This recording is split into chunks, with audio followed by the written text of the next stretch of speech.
President Trump has driven much of the mainstream media bonkers once again. Fox News is among a number of outlets that confirmed a Washington Post report that during an Oval Office meeting with lawmakers on immigration today, that one we were just talking about, Trump balked at that deal and said, and I substitute one particular word here, why are we having all these people from blank hole countries come here? The president was reportedly referring to the countries of Haiti, El Salvador, and of course that's the home of MS-13, mind you, and some African nations. CNN completely freaked out. The president seems to harbor racist feelings about people of color from other parts of the world. The president has racist views. I mean, you know, how long do we have to dance around that issue? Jeffrey Toobin talking about dancing is not something I ever want to think about. Let's bring back Ann Coulter and Mark Krikorian, and also welcome immigration attorney Michael Wilds in New York. Ann, let's go to you on this issue of the blank hole countries. Because he said that, Toobin and Acosta go right to the same old trope. They tried in 2016. Donald Trump is obviously then harboring ill will toward people of color. Right, and don't change the channel from Laura's show, but this is the funnest night to watch CNN since election night. It's fantastic. That's not Thanks, good enough. I do still want a wall. So he's not going to win me back with just, you know, his rhetoric again. He said he's going to build a wall 1,000,000 times. Not until we actually see the wall. But you know, I think it's worth mentioning. This is exactly what all of the Democratic sponsors of the 1965 Immigration Act promised us. Teddy Kennedy, Bobby Kennedy, the Washington Post, Emanuel Sellers swore up and down, this Immigration Act will not change the ethnic composition of America. We will not be overwhelmed by immigrants from Asia, from Africa, from the Caribbean, from any one country. They swore up and down. In fact, the 1965 Immigration Act, and their quotes, by the way, are all in Adios America, they're acted exactly the opposite of that. Basically, Western European immigration was shut down.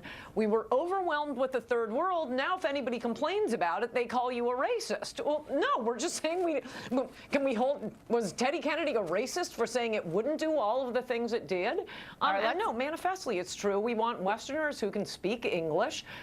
Just one thing on you were talking about how they don't have enough money for the wall. I was thinking when you were saying that, you know, as long as these countries are such fantastic countries, maybe we could get, you know, cut off the foreign aid to all of them and use that for the wall. Or tax remittances, or shut down remittances to other countries altogether. I mean, they send $20 billion out of the country, 50% tax, you get $10 billion right there. Michael, I want to go to you on this. Your reaction to the president's reported comment. Well, I first thank you, Laura, for having me on again. I have to say, just for context, I happen to have been the president's immigration lawyer for over 10 years, acting on behalf of Trump models and Miss Universe and so forth. A staunch Democrat, I still represent actually Mrs. Trump. I have to tell you that I was disappointed by the words and the tone. I do not believe the president to be a bigot. I think this is a contentious issue, and a president should be speaking in a presidential capacity with better choice of words. But the fact is the dialogue has deteriorated. We have, unfortunately, leaders in this nation in both houses that have not done anything to fix this broken immigration system. It's festering. And, you know, family reunification was a hallmark of the 1965 Act. It's now been given a derogatory term of chain migration. So we got a lot of things to fix. Guys, without interrupting, let me just say something. We have 50,000 lottery visas, and we have 10,000 people getting EB-5s where they put $1 million in and buy green cards effectively. Yes, there's some things that we need to do. They want to drop brothers and sisters and in exchange put in a merit-based special visa for entrepreneurs. I'm all for, you know, adding more venues to get legal immigrants. I don't think we want criminals and MS-13 here. Right. Well, let me get into that, because we promised our viewers we would share some information tonight that we uncovered today. I was going around the internet, and I logged on the Denver Post website. It's an interesting website. They report on some cool issues that I care about.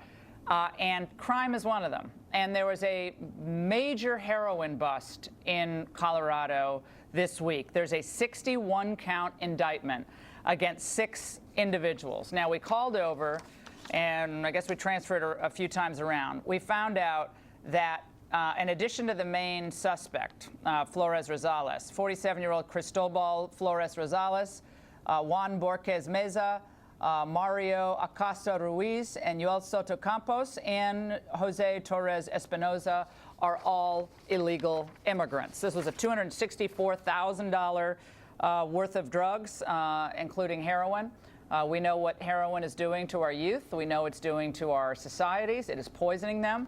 That's just one example. And that's why it matters, because real lives are affected.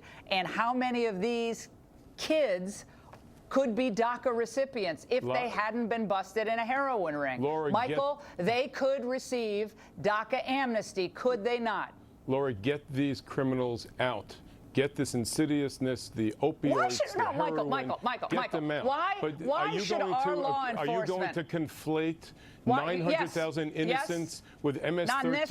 No. What, Michael? Here's what you could do. You know, again, this might work in your law practice. Doesn't work with me.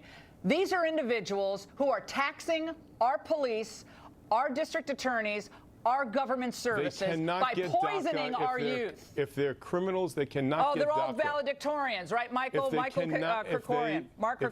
They shouldn't be in this country. They shouldn't have been allowed in this country, and they never should be here. They cannot get DACA if they're criminals. Because we caught them. How many didn't we catch? There's 2 points on the crime issue that are relevant here. You have the supporters of big immigration say immigrants, when you add them all together, they're not that much more likely or less likely to be criminals than Americans when you add them all together. That might be true. We don't know, because Ann said the data doesn't exist. They don't collect it. There are 2 points that matter here. One, illegal immigrants shouldn't be here, so one crime is too many. One American life isn't worth it. And immigrant communities, even though most of the people are perfectly innocent, they serve as kind of cover for rings like this. These guys were not operating out in some suburban place. They were in an immigrant community. I have to share another anecdote. This is very important. This happened about 10 miles from Washington, D.C., where we're broadcasting from right now. Go back to Valentine's Day of last year. Female MS-13 gang member, 17 years of age, had another girl in her grips and stabbed her multiple times, killing her. She went on tape. The confession was taped and released to Local 5 News, Fox 5 here in Washington. Watch. You need to tell me what you did to her. I killed her How did you kill her? with a knife. She said to her also, you'll see me again in hell. Don't forget my name. All reported, all admitted to. Another life that shouldn't have been taken, that shouldn't have been, this should never have happened, and you can take it away here, but I'm telling you, any destruction of life, property, rape, child abuse, DWI, why do the American people have to tolerate this so liberals feel better about themselves and their electoral chances and Republicans get cheap labor? Why? Right, and they're not living in those neighborhoods. That happened last year? No, that was this year. This year. Just Okay, happened. so that's in Trump's America. So, you know, we do have, if you could flash back to Trump promising the confession angel was just moms. released. The killing happened in Valentine's Day of last year. Yeah, and Valentine's Day of 2017. The parents of the children murdered by illegal aliens, Trump said, brought them up on stage, God bless them, first time most Americans have even heard of them, and said over and over again, I won't forget you, I won't betray you. These killings going forward, if Trump does not keep his promises on immigration by building a wall and deporting illegals, these are going to be his Kate Steinleys. Now this is on his record. The next Pulse nightclub, that's going to be his. And he better remember the people who put him there. Laura, All right, guys. Laura, if I may. Real quick, Michael, go ahead. The dialogue has deteriorated sadly, where you're giving the impression to everybody that most foreigners or immigrants are criminals. No, DACA in fact, we recipients said the cannot opposite. be criminals, and I'm telling you right now, scaring the hell out of America is not in good taste. Michael, Yes. what if Only that one were your side daughter? wants to know. What if that were your daughter with 12 knife wounds in her neck? What would you be saying? Would you be coming on the show saying, "Oh, the poor DACA kids"? Laura, I don't think so. How dare you Now, use how that dare you as try an to make that example? argument? We did not Are you say kidding me? 800,000 Laura, DACA I'm a people were former responsible federal for prosecutor. crimes. I know. Mark Krikorian just said that. So don't tell me Laura, that Laura, we Laura, said something can that I we say didn't something, say. or you want to Donald talk Trump over should me? get a new immigration lawyer. We're out of time. If you Laura, thought they I'm a were former just coming federal after prosecutor. conservatives, Use better you're wrong. The potentially invasive tactics from Silicon Valley could affect all of you. Up next.